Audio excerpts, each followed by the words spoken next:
Hospital के Facebook page पे आप सभी का स्वागत है। मैं हूं सीकेन शेखर वाजपेयी। आज का दिन अगर मैं कहूं कि इलेक्ट्रो होम्योपैथी को लेकर अगर देश में सुर्खियां बटोर रही है तो ये कहना गलत नहीं होगा। हालांकि जब इलेक्ट्रो होम्योपैथी का जिक्र होगा, मान्यता का जिक्र होगा, तो आप डॉक्टर अजय हाडिया जी का नाम इस वक्त सबसे पहले याद करेंगे, क्योंकि आज दिन में जब पोस्ट किया गया देवी अहिल्या कैंसर हॉस्पिटल के फेसबुक पेज पे, तब से लगातार शुभकामनाओं का एक दौर चल पड़ा। शुभकामनाओं का दौर चलना भी लाजमी है, और लाजमी इसलिए क्योंकि आईडीसी के साथ सीधा जो था आज इंटरेक्शन का एक माहौल था। तो ऐसे में मैं कैमरामैन से कहना चाहूँगा कि ज़रा फ्रेम को थोड़ा सा जूम आउट कीजिए, सो दैट कि हमारे साथ इस वक्त खास तौर पे डॉक्टर अजय हाडिया जी मौजूद हैं। सर, सबसे पहले तो आपका स्वागत है। नमस्कार।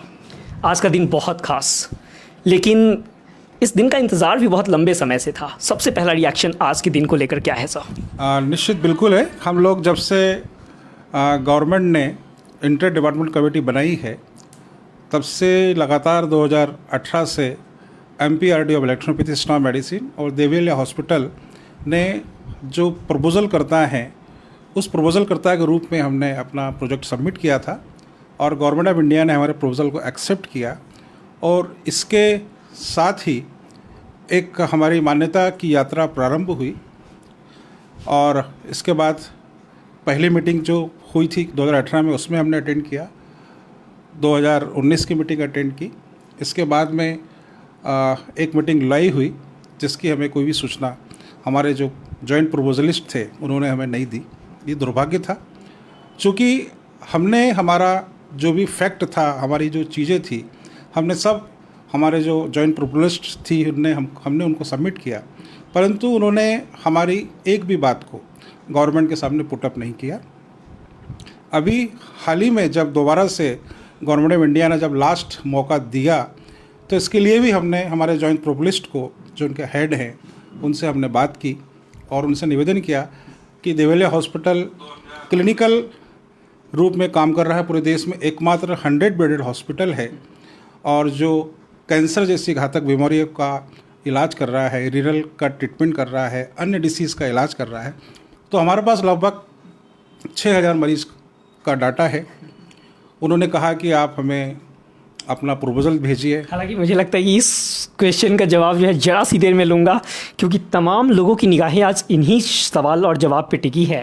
लेकिन डॉक्टर अजय हाडिया साहब, मैं एक चीज़ का जिक्र करना चाहूँगा। जिस तरीके से आज का दिन एक लंबे समय के बाद आया है, मुझे लगता है कि कई दशक, 3 दशक तो मैं जिस रिसर्च के अकॉर्डिंग गुजरा हूँ उसमें मुझे नज़र आ रहा है, एक चाहे वो कोर्ट का प्रोसेस हो, चाहे वो लोगों को जागरूक करने का एक जिक्र हो, ये कई सेगमेंट में स्ट्रगल आपने देखा है। आज अगर मैं कहूँ कि सरकार से जो इंटरेक्शन हुआ है, पहले भी कई बार हुई है, लेकिन कौन सी संघर्ष है जो इस वक्त आपको याद आ रही है? मैं आज के आईडीसी के मसले पे बातचीत करूँगा, अपने व्यूअर से भी ये जानकारी साझा करना चाहूँगा, लेकिन कौन सी संघर्ष की दास्तान इस वक्त याद आ रही है? देखिए, संघर्ष तो हमने जब इलेक्ट्रोपैथी में कदम रखा तभी से संघर्ष की शुरुआत हुई। बहुत लंबा संघर्ष रहा।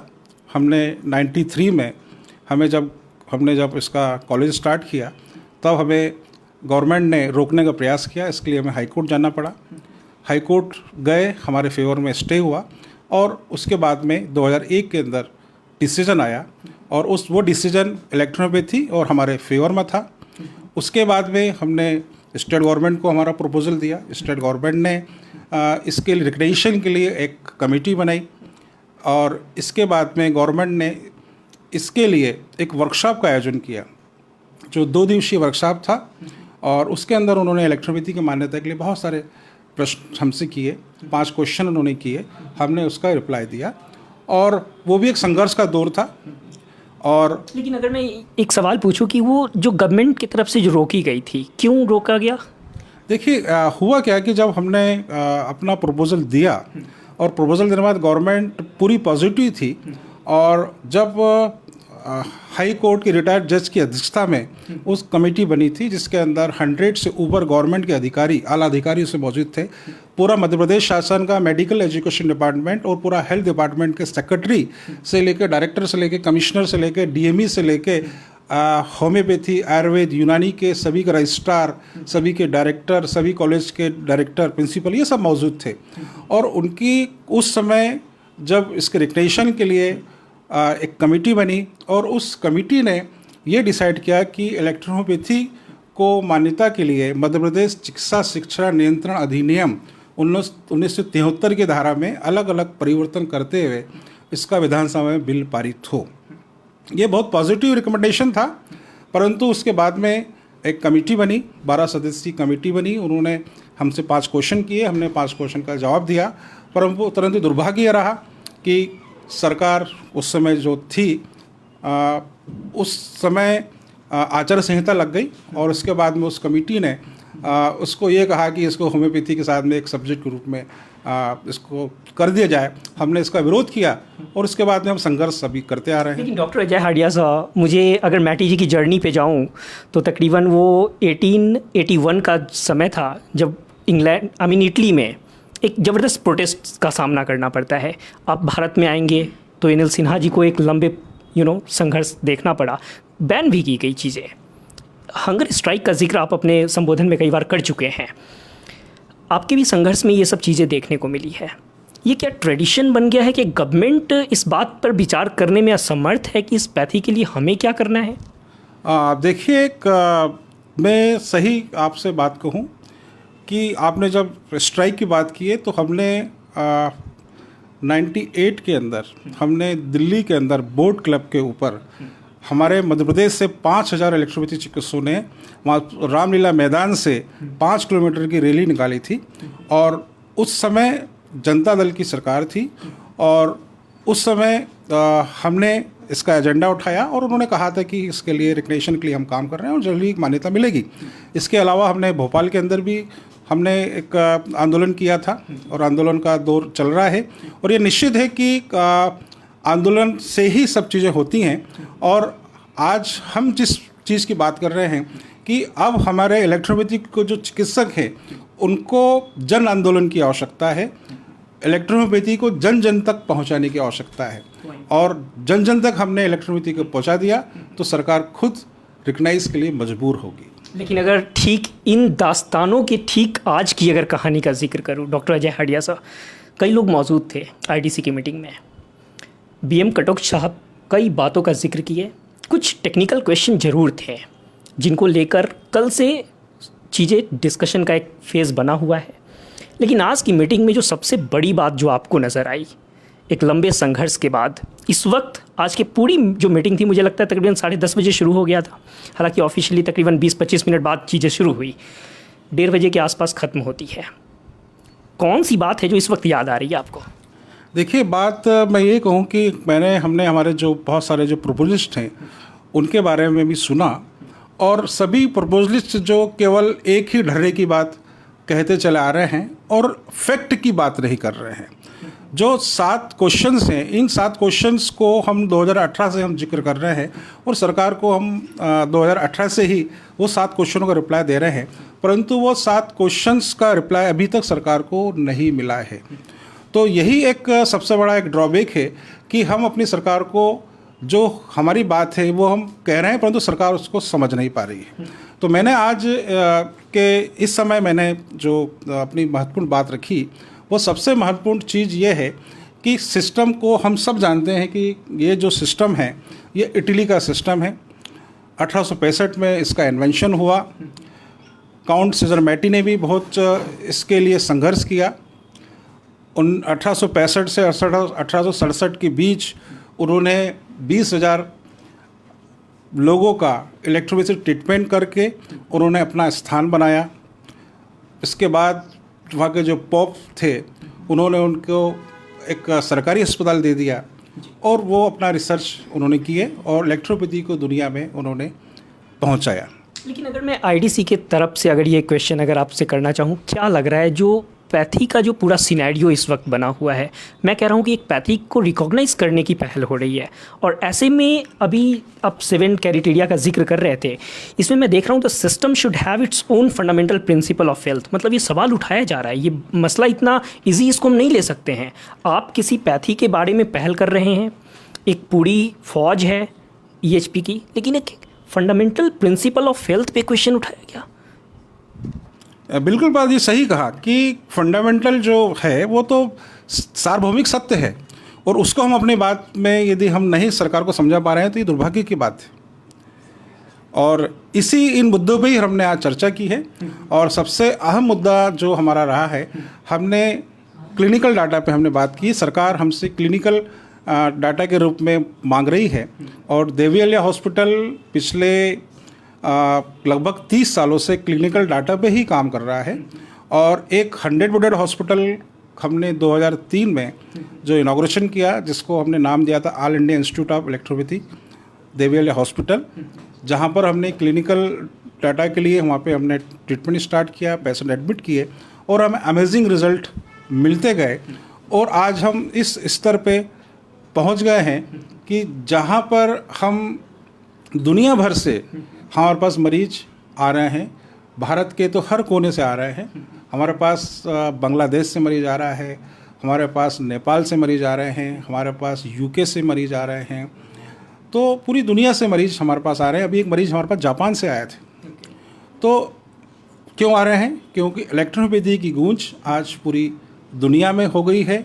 देवी अहिल्या हॉस्पिटल का जो काम है पूरी दुनिया देख रही है और हम रिकग्निशन जो ले सकते हैं हम अपने काम के द्वारा ही ले सकते हैं। डॉक्टर अजय हाडिया साहब, हमारे कई व्यूअर्स हैं जो ख़ास तौर पे आज के दिन को लेके कई सवाल इवन किए जब आपके इस तरफ से सोशल मीडिया पे ये पोस्ट डाला गया कि 2 मुद्दे को जो है आईडीसी के जो भी अधिकारी कह ले जो आज की मीटिंग को लीड कर रहे थे, ख़ासतौर पे बीएम कटोच साहब का नाम आएगा, उन्होंने एक्सेप्ट किया। इस मुद्दे पे मैं बात करूंगा, लेकिन मैं आपसे जानना चाहता हूं कि जब आपकी इंटरेक्शन शुरू हुई, आपने किस तरह से एड्रेसेज की शुरुआत करते हैं, किस तरह से सवाल जवाब होता है? क्योंकि ये जो सेगमेंट है कई लोग खासतौर पे आज जानना चाह रहे हैं, कैसे सवाल उधर से आए, कैसे जवाब आप दिए, इस पे प्रकाश डालें। देखिए, हमारे जो चेयरमैन साहब थे वो बार बार 7 प्रश्नों का जिक्र कर रहे थे और मैंने यही कहा कि हमने जो हमारा प्रपोजल दिया है हमने 7 पॉइंट को हमने कवर किया है। और मुख्य रूप से मैं आपसे 2 बातें कहना चाह रहा हूँ कि इलेक्ट्रोपैथी के अंदर देवी अहिल्या हॉस्पिटल पिछले 30 सालों से काम कर रहा है और हमने जो रिज़ल्ट लिए हैं इलेक्ट्रोपैथी में वो बहुत ही अमेजिंग है। और Devi Ahilya hospital 100 bedded hospital है जहाँ पर कैंसर के मरीजों का इलाज किया जा रहा है। ऐसे मरीज जो भारत के प्रतिष्ठित कैंसर संस्थान जिसमें टाटा है, तमाम एम्स हॉस्पिटल है, तमाम राज्य सरकारों के स्टेट कैंसर हॉस्पिटल है, उन सभी के रिजेक्ट केस हमारे पास आते हैं जहाँ पर ऑन्कोलॉजिस्ट बोलते हैं कि अब इलाज संभव नहीं है, इनका आप सेवा करिए। उस स्टेज में मरीज हमारे पास आते हैं और हम उन पेशेंट्स का इतने कॉम्प्लिकेटेड मरीजों का इलाज कर रहे हैं। तो उन्होंने बोला कि आप कैसे डायग्नोस करते हैं, सबसे पहला प्रश्न ये था। तो मैंने ये कहा कि हमारा जो हॉस्पिटल है उस हॉस्पिटल के हमारे यहाँ एलोपैथी डॉक्टर्स हैं और डायग्नोस करने के जो टूल्स हमारे वही हैं जो मेडिकल साइंस में होते हैं, सीटी स्कैन है, एमआरआई है, एंडोस्कोपी है, ये सब चीज़ें हैं। तो हमारे जो एलोपैथी डॉक्टर्स हैं वो उस चीज़ को डायग्नोस करते हैं और पूरा जो ट्रीटमेंट होता है वो इलेक्ट्रोपैथी द्वारा किया जाता है। तो इस बात को लेके उन्होंने बहुत अप्रिशिएट किया कि आप वास्तव में बहुत अच्छा काम कर रहे हैं। दूसरे उन्होंने क्वेश्चन किया क्या आपका हॉस्पिटल रजिस्टर्ड है?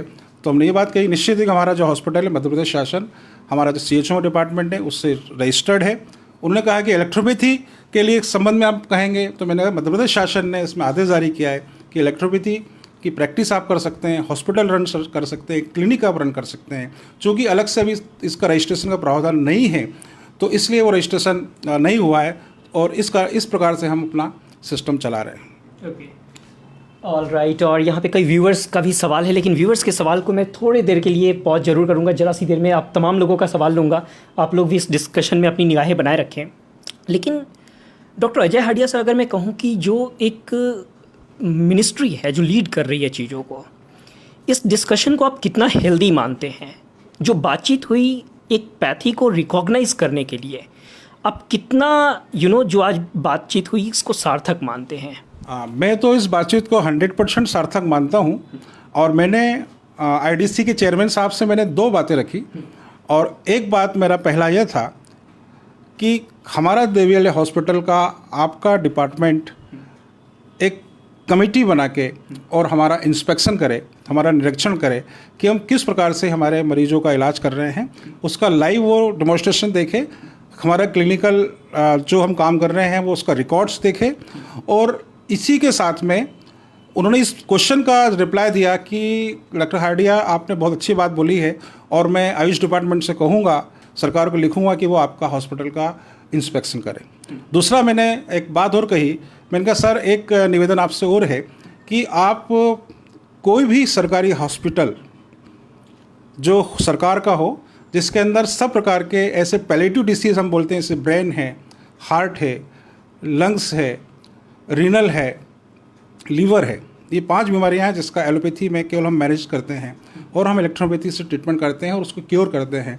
तो ऐसे मरीज आप हमें एक सरकारी अस्पताल में दीजिए, इलेक्ट्रोपैथी की टीम हमारी रहेगी, मेडिसिन हमारी रहेगी और एक्सपर्ट आपके रहेंगे। आप हमारा क्लिनिकल रिकॉर्ड देख लीजिए, आप 2 महीने, 3 महीने या 4 महीने के अंदर। तो इस पे उन्होंने बात कहा कि डॉक्टर हार्डिया इस बात को भी मैं गवर्नमेंट के सामने रखूँगा। और मैं ये एक बात फिर उन्हें पूछी कि आप मेडिसिन कैसे ले रहे हैं, तो मैंने ये कहा कि पूरी जो मेडिसिन्स हैं वो हमारा जो हॉस्पिटल है उसकी लैब में ही मेडिसिन तैयार की जाती है। तो उन्होंने कहा आप किस मेथड से तैयार करते हैं, तो मैंने ये बात कही कि हम लोग कोएबेशन मेथड से इलेक्ट्रोपैथी की मेडिसिन तैयार कर रहे हैं।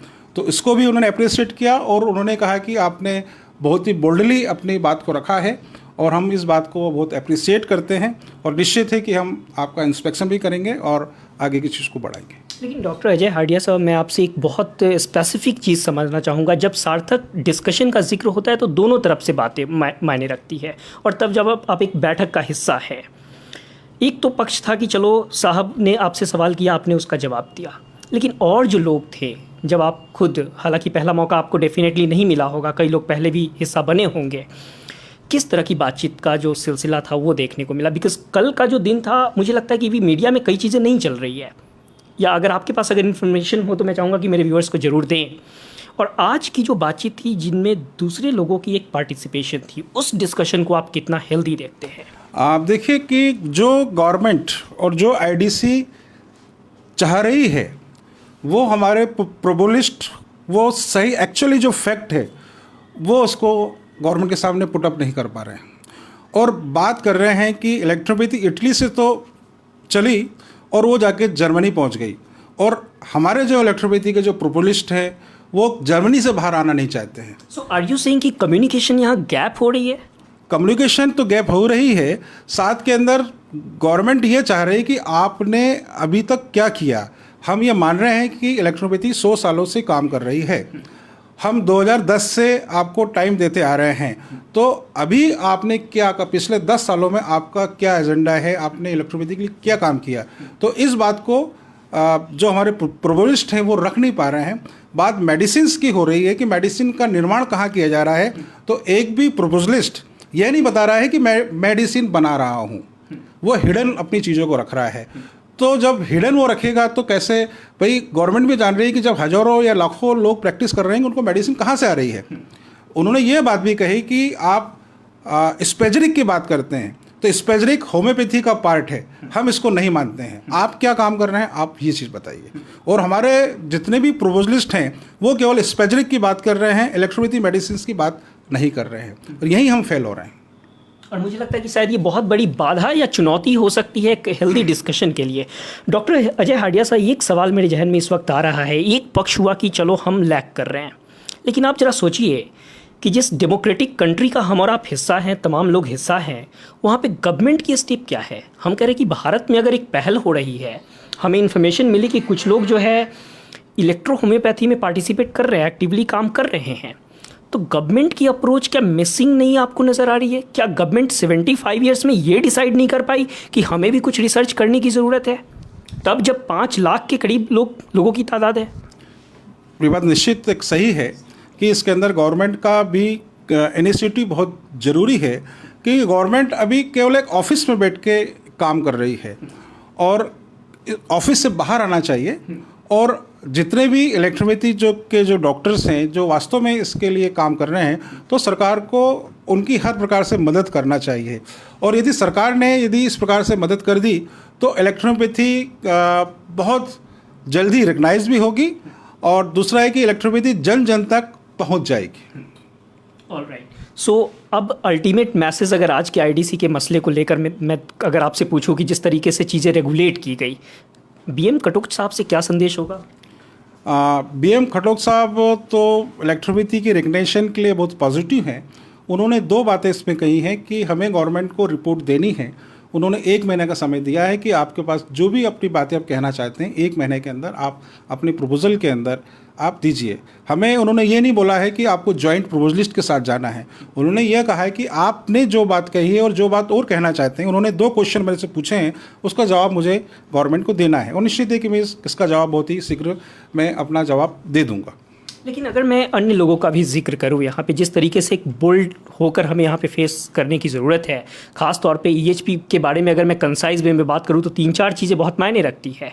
पहला तो ये कि आपका कॉन्सेप्ट क्या है, मेडिसिन किस तरीके से कर रहे हैं, इलाज को लेकर आपकी पूरी तैयारी क्या है, किस तरह की टीम कार्य कर रही है, आप जिस तरीके से चीज़ों को रेगुलेट कर रहे हैं, क्या कहना चाहेंगे अन्य लोगों को भी लेकर? क्योंकि देखिए ये मसला सिर्फ किसी एक व्यक्ति का नहीं हो सकता है, ये किसी देश का भी नहीं हो सकता है। हम कह रहे हैं कि भारत अगर इस तरफ इनिशिएटिव लेती है तो डेफिनेटली आने वाले टाइम में जो है पूरे विश्व में एक हम रोड मैप क्रिएट कर सकते हैं।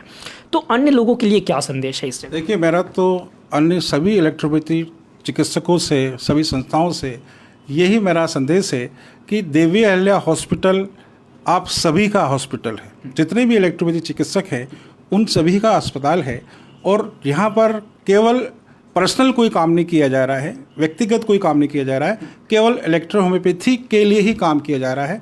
तो ऐसे संस्था संचालक, ऐसे इलेक्ट्रोपैथी के चिकित्सक जो रियल में काम कर रहे हैं और हमारे साथ यदि मिलकर वो काम करना चाहते हैं तो निश्चित है कि वो हमारे साथ काम कर सकते हैं।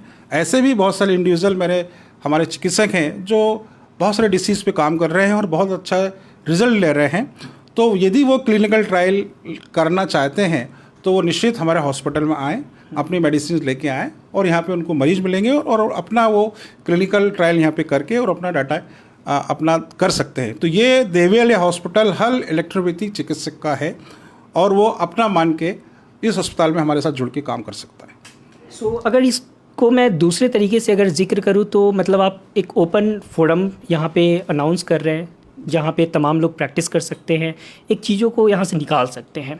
डॉक्टर अजय हाडिया साहब, आगे आपका क्या रुख होने जा रहा है? जिस तरीके से तकरीबन 4 हफ्ता का टाइम दिया गया है, तकरीबन 7 सवाल हो सकते हैं जिसको नए सिरे से गवर्नमेंट समझने की कोशिश कर रही है, जो बहुत एक कह सकते हैं कि प्रपोजल में मिसिंग है। आगे का रुख जल्द से जल्द क्या लेने जा रहे हैं आप? देखिए, जो गवर्नमेंट ने जो 7 प्रश्न किए हैं उन 7 प्रश्नों का जवाब विथ डॉक्यूमेंट्स हमारे द्वारा प्रस्तुत किया जाएगा और साथ में सरकार चाह रही है क्लिनिकल डाटा के रूप में। तो क्लिनिकल डाटा तो हमने गवर्नमेंट को दे ही रखा है, हमारे जितने ही मरीज़ हैं उनके फ़ोन नंबर भी हमने उसमें दिए हुए हैं और साथ में गवर्नमेंट अपना इंस्पेक्शन भी करवा ले और ये सब चीज़ें पॉजिटिव रहेंगी तो निश्चित है कि इलेक्ट्रोपैथी ज़रूर रिकग्नाइज होगी।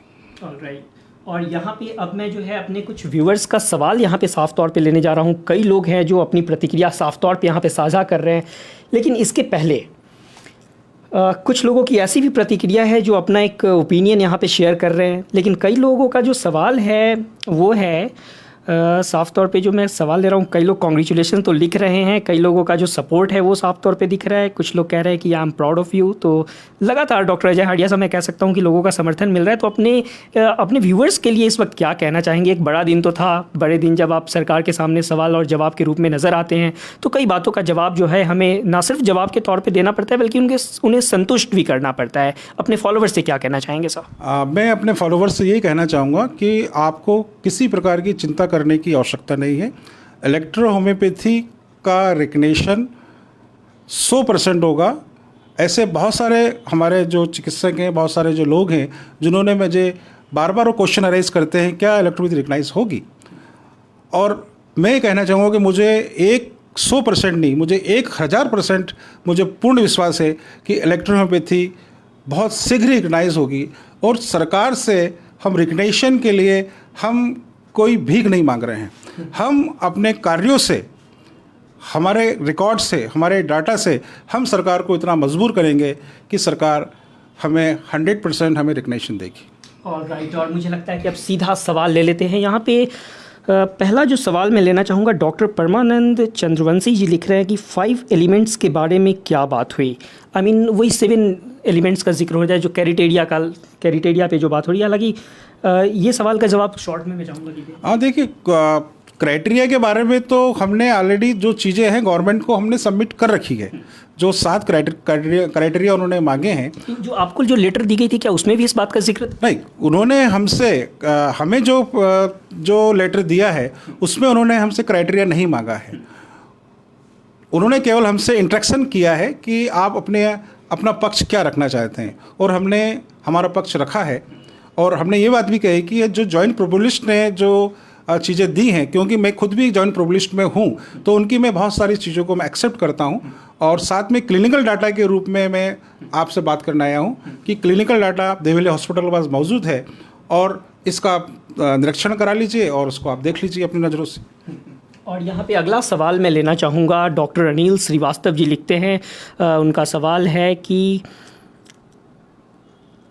क्या इलेक्ट्रोहोमियो में डायग्नोसिस की बैसाखी एलोपैथी होगी? ईएच में डायग्नोसिस का अपना तरीका क्या है? हाँ, देखिए, ये बहुत ही कंट्रोवर्शियल पॉइंट है। हमारे इलेक्ट्रोपैथिक जो डॉक्टर्स हैं अभी तक ये समझ नहीं पा रहे हैं कि डायग्नोसिस कैसे किया जाए, और यही एक कारण है कि आज हमारे होम्योपैथी डॉक्टर्स या हमारे आयुर्वेदिक डॉक्टर्स जो है पिछड़े हुए हैं। हमारा ये मानना है कि हम ये तो मान रहे हैं कि इलेक्ट्रोपैथी के अंदर जो vitiation of blood and lymph is the cause of the disease. Immunity का कम होना, ब्लड एंड लिम्फ का इम्प्योर होना, यही बीमारी कारण है। ये तो कारण है ही।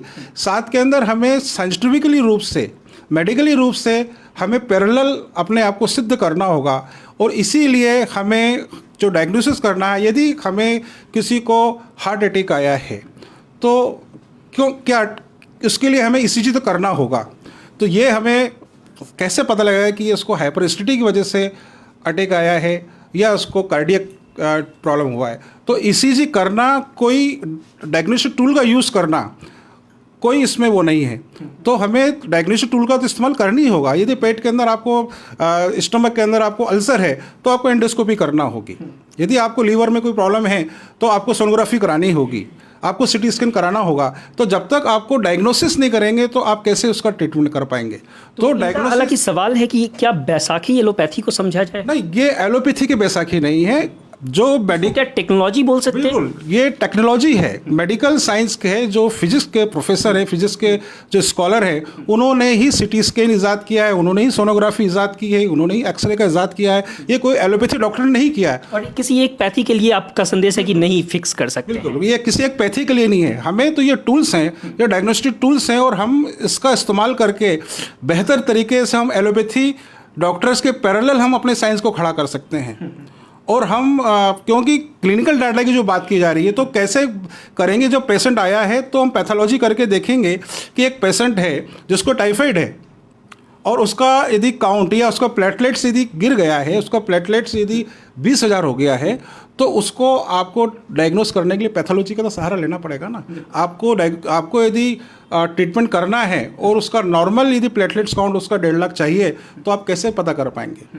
तो डायग्नोस्टिक टूल्स का इस्तेमाल तो हमें करना ही चाहिए, और ये कोई इसकी बैसाखी नहीं है। हालांकि हो सकता है डॉक्टर अनिल श्रीवास्तव जी का ऐसा भी पर्सपेक्टिव हो कि कुछ स्पेसिफिक ऐसा डायग्नोसिस का एक सिस्टम जनरेट किया जाए जो स्पेसिफिकली ईएचपी में ही माना जाए। जी बिल्कुल, ये देखिए, हमने अभी जो एक टूल्स हमने बनाया है, bio imaging scan, bio scanner जो हमारे पास में है, ये हमारे 7 चक्रों के बारे में बताता है। और जो 7 चक्र हैं, जो 7 ग्लैंड्स जुड़े हुए हैं, और 7 ग्लैंड्स हैं वो पूरी हमारी बॉडी को रेगुलेट करती हैं। तो इलेक्ट्रोपैथी में मैटी ने भी यही बताया था, जो हमारे 45 इलेक्ट्रिसिटी पॉइंट दिए हुए हैं उसके बारे में बताया था। और ये जो डायग्नोस्टिक टूल्स है, ये इलेक्ट्रोपैथी के अंदर एक मेन रोल अदा करने वाला है, और हम इसका हमारे हॉस्पिटल में यूज़ कर रहे हैं।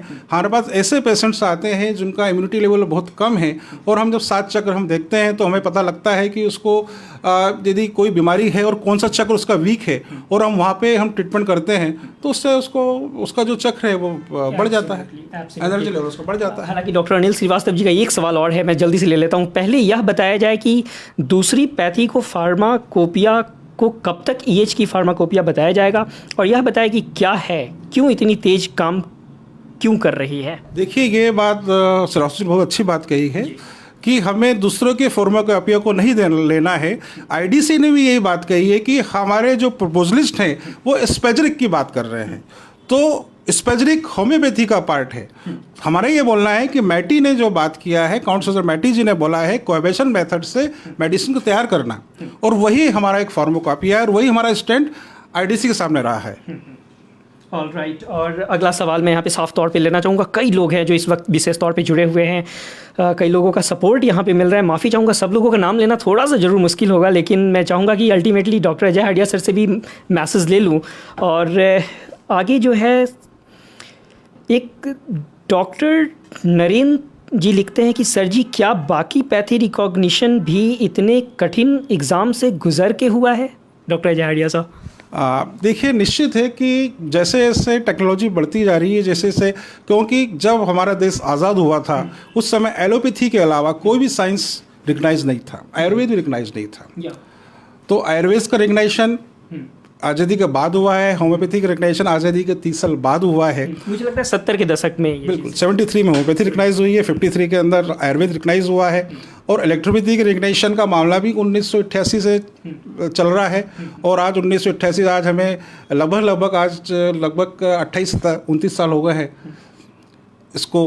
तो निश्चित है कि कुछ क्राइटेरिया उन्होंने बनाए हैं और उस क्राइटेरिया को हमें फुलफ़िल करना ही होगा, और हम फुलफ़िल कर लेंगे, ऐसा हमारा विश्वास है। डॉक्टर अजय हाडिया से देखिए, मैं अपने व्यूअर्स को खास तौर पे यहाँ पे लेना चाहूँगा। एक मोहम्मद मसूद साहब हैं, वो लिखते हैं कि सर, रिकॉग्निशन के लिए आपको ही इंडिया में पहले लीडर या प्रोफेसर होने चाहिए, हम लोग आपके साथ काम करेंगे। कैसे आप इतने सारे जो लोग हैं जो इस तरह की प्रतिक्रिया देते हैं, उन्हें आप आगे लेकर चलेंगे? बहुत बड़ी चुनौती हम कह सकते हैं। देखिए, मैं अपने सभी इलेक्ट्रोपैथी डॉक्टरों का, चिकित्सकों का बहुत आभार मानता हूँ, और निश्चित है कि जो भी अच्छे हमारे इलेक्ट्रोपैथी जो चिकित्सक हैं जो इसमें काम कर रहे हैं, निश्चित है कि हम साथ मिलकर आगे काम करेंगे, क्योंकि रिकग्नाइजेशन और अधिकतर पब्लिक तक पहुंचना ही हमारी सबसे बड़ी चुनौती है कि यदि हम जन समर्थन प्राप्त कर लें, जन मान्यता प्राप्त कर लें, तो रिकग्नाइजेशन तो हमारे हाथ में है।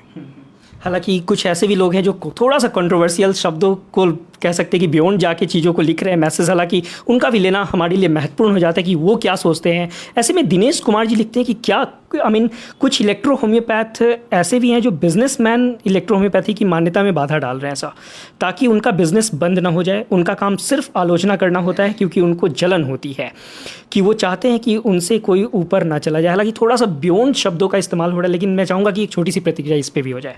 देखिए सर, क्या होता है कि जब कोई व्यवसाय करता है, कोई बिजनेस में है, तो उसके अपने रूल्स हैं, और हमें तो ये मेरा मानना है कि जो व्यक्ति इस प्रकार से काम कर रहा है तो वो अधिक समय तक नहीं चल पाएगा, उसे मेन स्ट्रीम में आना होगा, और रिकग्निशन तो कोई रोक नहीं सकता है। और रिकग्निशन जब होगा तो इलेक्ट्रोपैथिक सिस्टम ऑफ मेडिसिन का रिकग्निशन होगा, उसके बाद में रूल्स रेगुलेशन फ्रेम होंगे, और उसके अंदर जो भी पात्र लोग होंगे वो उसके अंदर आएंगे। और उत्तर प्रदेश से एक सवाल है, यहाँ पे लिखा गया है कि इलेक्ट्रो होम्योपैथिक से प्रैक्टिस करने पर क्या सीएमओ इंटरफेयर कर सकते हैं, या डीआई यानी ड्रग इंस्पेक्टर कोई डॉक्यूमेंट मांगे तो इलेक्ट्रो होम्योपैथिक डॉक्टर के पास क्या डॉक्यूमेंट होना चाहिए? देखिए कि आज के समय में तो हमने ये सब लड़ाई हम लड़ चुके हैं, और स्टेट गवर्नमेंट ने, आपको यूपी गवर्नमेंट ने, मध्य प्रदेश शासन ने, केरल गवर्नमेंट ने, तमिलनाडु गवर्नमेंट ने, सभी ने इसके इलेक्ट्रोपैथी प्रैक्टिस के आदेश निकाले हैं। सेंट्रल गवर्नमेंट ने आदेश निकाले हैं कि इलेक्ट्रोपैथी में प्रैक्टिस करने पर किसी प्रकार का कोई भी प्रतिबंध नहीं है, और ये आपको जो आदेश हैं ये आपको इंटरनेट पे भी मिल जाएंगे। तो इसमें इलेक्ट्रोपैथी चिकित्सक को डरने की कोई आवश्यकता नहीं है, वो फ्री होके अपना सिस्टम में वो ट्रीटमेंट कर सकता है। ऑल राइट, और अगला सवाल मैं यहाँ पे लेना चाहूँगा। दिनेश कुमार जी आगे लिखते हैं कि electro homeopathy practitioner and electro homeopathy medicine are great. Absolutely, बिल्कुल बिल्कुल, बहुत सही कहा आपने, मेडिसिन तो ग्रेट है ही। ऑल राइट, और ऐसे में अगला सवाल जो है, डॉक्टर RX रामेश्वर साहब लिखते हैं कि रिकॉग्नाइज से पहले हम लीगल प्रैक्टिस कर सकते हैं क्या सर महाराष्ट्र के अंदर? हाँ, आप हिंदुस्तान के किसी भी राज्य के अंदर, किसी भी शहर के अंदर आप प्रैक्टिस कर सकते हैं, इसमें कोई आपको रोक नहीं है। और संजय पाटिल जी बहुत इंटरेस्टिंग सवाल लिखते हैं। उनका लिखना है कि how do you explain electro homeopathy today. थोड़ा सा त्रुटि यहाँ पे ग्रामर को लेकर है, लेकिन उनका पर्सपेक्टिव यही है कि आज जो है आपने किस तरह से इलेक्ट्रो होम्योपैथी को लेकर वहाँ पे प्रोजेक्ट किया आईडीसी के सामने। हाँ, देखिए, इलेक्ट्रोपैथी के रूप में इलेक्ट्रोपैथी की जो डेफिनेशन है ये तो सबको पता है कि इलेक्ट्रोपैथी की जो मेडिसिन्स हैं वो नर्वस सिस्टम पे वर्क करती हैं, सीधे उसका इफेक्ट ब्रेन के ऊपर होता है और बिजली की तरह काम करती है। तो ये सब चीज़ें तो हमने लिख के भी दी हुई है और हमने गवर्नमेंट को भी बताया हुआ है। लेकिन आज के अगर पहलू पे मैं फिर से एक बार, अपने कई व्यूअर्स ऐसे भी हैं जो इस वक्त जुड़े हैं, अगर कंक्लूजन के तौर पे अगर देखी जाए तो क्या वो दो मुद्दे को मैं मान के चलूँ, क्या गवर्नमेंट के पास या फिर जो आज वीएम कटोच जी लीड कर रहे थे उनके पास ईएचपी की पूरी जानकारी है, कुछ टेक्निकल चीज़ें हैं जिस पे सवाल जवाब विशेष तौर पे हो रही। तो कंक्लूजन के तौर पे आज की मीटिंग का जो सारांश अगर मैं देखूँ, सिविल एजेंडा पे बातें करना है, लेकिन देवी अहिल्या कैंसर हॉस्पिटल की तरफ से जो प्रेजेंटेशन आपकी हुई, इसको कंक्लूजन के तौर पर क्या समझें? देखिए, उस कंक्लूजन के तौर पे मैं यही कहना चाहूँगा कि गवर्नमेंट इसके लिए पॉजिटिव है और गवर्नमेंट ने यही बात इसमें कही है कि इलेक्ट्रोपैथी एज ए थेरेपी के रूप में रिकग्नाइज होगी, ये एज ए सिस्टम के रूप में रिकग्नाइज होगी। इलेक्ट्रोपैथी की मेडिसिन में यदि कोई हार्मफुल नहीं है, यदि किसी प्रकार का उसमें साइड इफ़ेक्ट नहीं होता है तो इसको नहीं रोका जा सकता है। ये पब्लिक में ही इसका प्रैक्टिस की जाएगी, तो एक थेरेपी रूम में की जाएगी, एक सिस्टम रूम में की जाएगी। यदि इलेक्ट्रोपैथिक मेडिसिन पूरे बॉडी पे सब बीमारियों को कवर करती है तो निश्चित ही एक सिस्टम के रूप में इसका रिकग्निशन होगा और यही बात हम गवर्नमेंट को हम समझा रहे हैं। और यदि हम समझाने में कामयाब हो गए कि इलेक्ट्रोपैथी की मेडिसिन हमारे जितने भी आर्गन्स है उस पर वर्क करती है, सभी बीमारियों को ठीक करती है, और तो निश्चित है कि सिस्टम के रूप में इसको रिकग्निशन मिलेगा। All right. और अपने व्यूअर्स से कहना चाहूँगा, कई सवाल हैं डॉक्टर अजय हाडिया साहब जो छूट रहे हैं, माफ़ी चाहूँगा, लेकिन समय हमें ख़ास तौर पे इजाज़त नहीं दे रही है, समय हो चला है। तो ख़ास तौर पे जो जिनका सवाल हम नहीं ले पाए हैं, इन्हें एड्रेस करना तो बनता है। मैं सभी अपने व्यूवर्स का, सभी इलेक्ट्रोपैथी चिकित्सकों का मैं बहुत बहुत आभार मानता हूँ और आप हमसे जुड़े रहें। हमारा फेसबुक पेज आप फॉलो करें, हमारा YouTube channel Devi Ahilya cancer hospital आप फॉलो करें और आपको समय समय से हर आपको जानकारी मिलेगी। बहुत बहुत धन्यवाद। All right. तो आज कई मसलों को लेकर विशेष तौर पे हमने बातचीत किया, कई सवाल मैंने कोशिश किया कि आज के पर्सपेक्टिव में जो चीज़ें ख़ास तौर पे मैं जिक्र करना चाहूँगा कि इलेक्ट्रो होम्योपैथी जगत में चल रही थी, उन मसलों को लेकर बातचीत किया। विशेष तौर पे आईडीसी के मसले को लेकर जिस तरीके से चर्चा बन रही थी, उन तमाम जो बैठके में जो सवाल जवाब हुए उसको लेकर बातचीत हुआ। और विशेष तौर पे अगर मैं जिक्र करूं, डॉक्टर अजय हाडिया साहब किन पहलुओं को लेकर आज की बैठक में अपनी मुद्दों पर अपनी एक ओपिनियन रखे, सवाल जवाब का सामना किया, इन तमाम पहलुओं को अब मैं आपके बीच लेकर आ चुका हूं। और ऐसे में अब देखना होगा कि अगले 4 हफ्ते में क्या कुछ इनपुट गवर्नमेंट जुटा पाती है। फिलहाल के लिए बस इतना ही, इजाज़त दीजिए, नमस्कार।